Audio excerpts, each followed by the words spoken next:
Hey guys, welcome back to Large Scale RC Nation. This is your host Brandon, and today we got a order in from WPL. Let's check it out.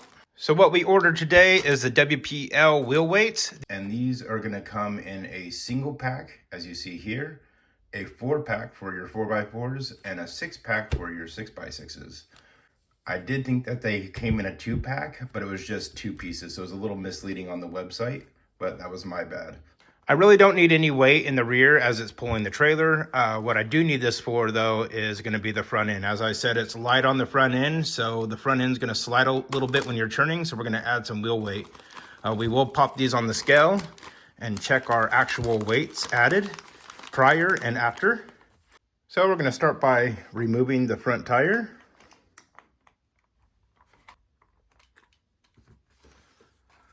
And that's going to take a Phillips screwdriver. Make sure we don't lose our screw. Inside, you're gonna get 3 of these little clips, one extra one just in case you mess one up, and your 2 wheel weights. Really nice looking, nice finish on these, and definitely made perfectly for your WPL wheels. And let's go ahead and throw this on the scale. Okay, so we're gonna go ahead and zero it out, make sure it's good to go, and let's go ahead and test our tire by itself. And we are looking at 1 ounce. Let's go ahead and check our grams. That's going to be 28 grams. Now we're going to go ahead and test the wheel weight by itself, just in case you were wondering that as well, along with the 2 clips that hold these together. And that is going to be 2.1 ounces, 2.2, and 60.5 grams.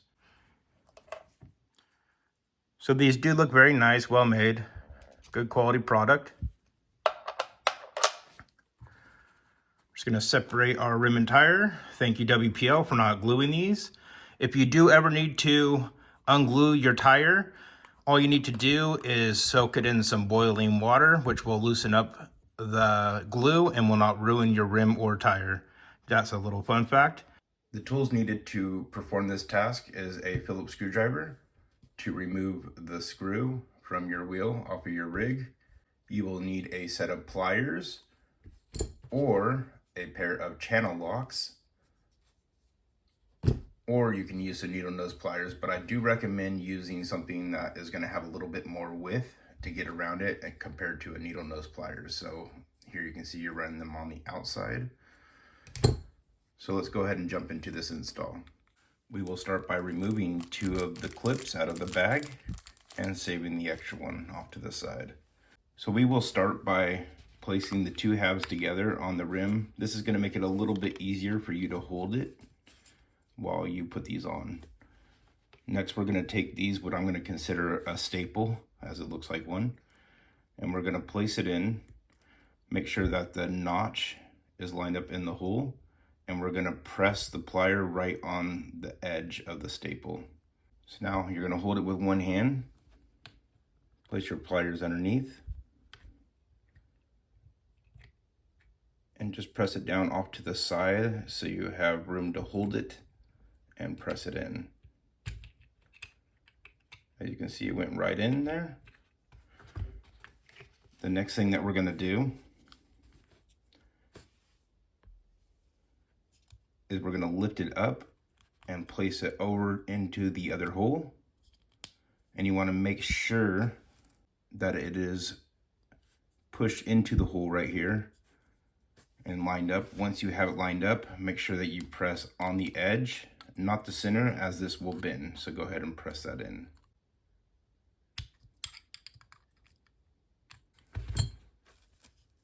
Okay, as you can see, it's installed now. And those are just pressed in there. They're not going to come off, so you don't need to worry about it. I have seen a couple other people bend the tabs back, push it through, and then bend it in, but that is not the correct way. So this is the actual correct way of doing it. And we'll do it with our pliers on this one. Off to the side.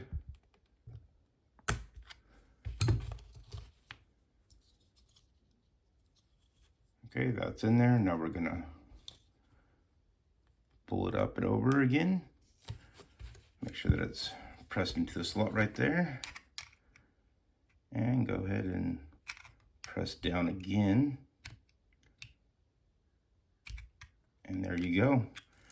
Easiest way to install these. They look really nice. They work really well.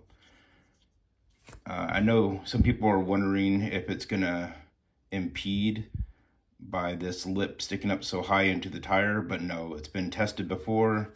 They work great, and they're made fresh from the factory, so they're made for this. So I know people have purchased wheel weights to put inside of these rims and tires. They've used soldering iron wire to wrap it around. They've used copper wire, a bunch of other things, but just go with the factory WPL. So we're just gonna slide this into our tire and work it around.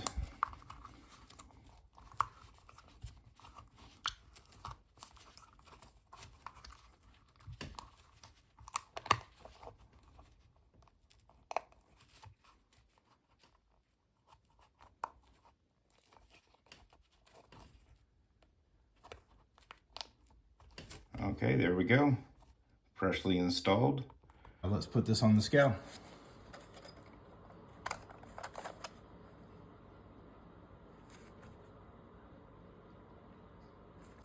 All right, we're gonna check ounces first. 3.1 ounces, and let's check our grams.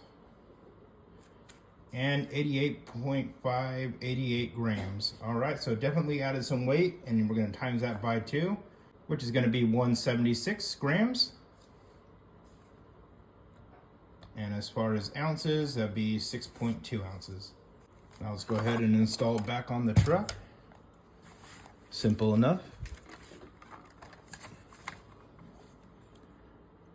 Just gonna line up the hex, make sure that you place it in there correctly. Place your screw in there.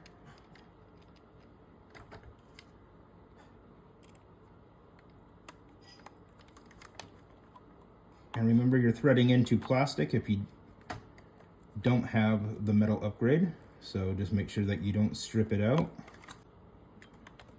All right, it's installed on there nicely. Definitely added a lot more weight just for this single axle.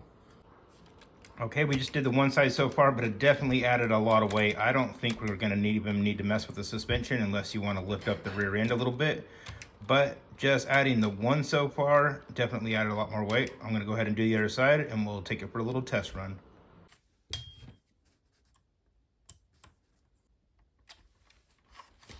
All right, we have them installed.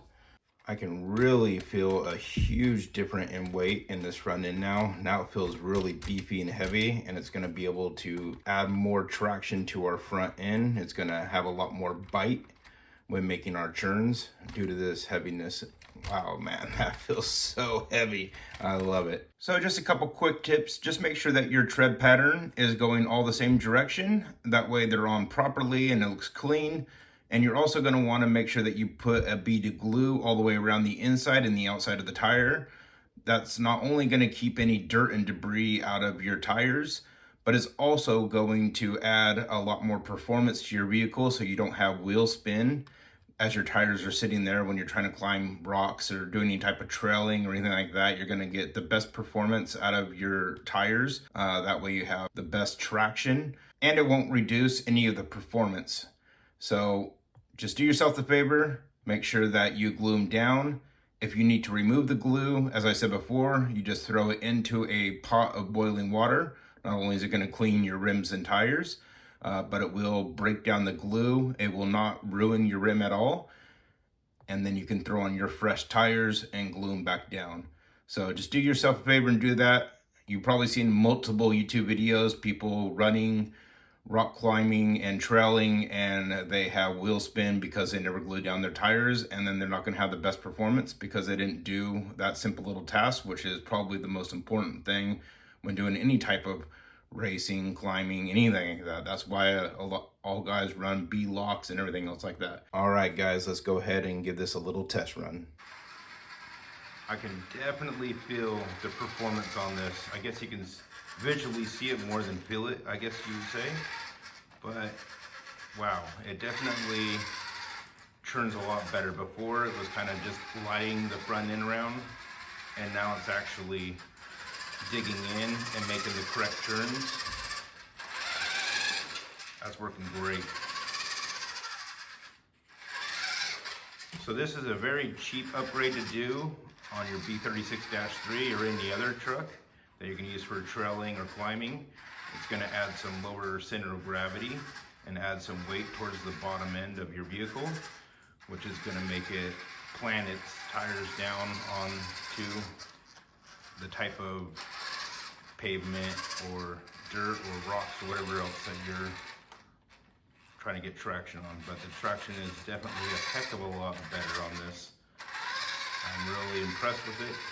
Definitely recommend doing this upgrade. I wanted to do this on a slippery surface just to see how much better the traction is. And as you can tell, it responds really well. So I can just imagine it being in dirt or on concrete. We're gonna have a lot more traction. So I hope you guys enjoyed this. Thank you guys for taking the time out of your day to watch my videos. I really appreciate it. If you would like to support me, please smash that thumbs up. It's free, doesn't cost a thing. Subscribe, hit that notification bell so you can see when new content comes out. We're gonna have plenty more of stuff coming out on WPL, a lot more low C5B, 5T, and other vehicles that are in the works. I hope you guys enjoyed this. We'll see you in the next one. If you want to support me, there is a WPL website down below for an affiliation link, and any products that you purchase on the website will support my channel along with the super thanks. Just tap that little heart down there if you want to give me a little tip. All that money will go into new vehicles and new products. See you guys in the next one. Have a great day.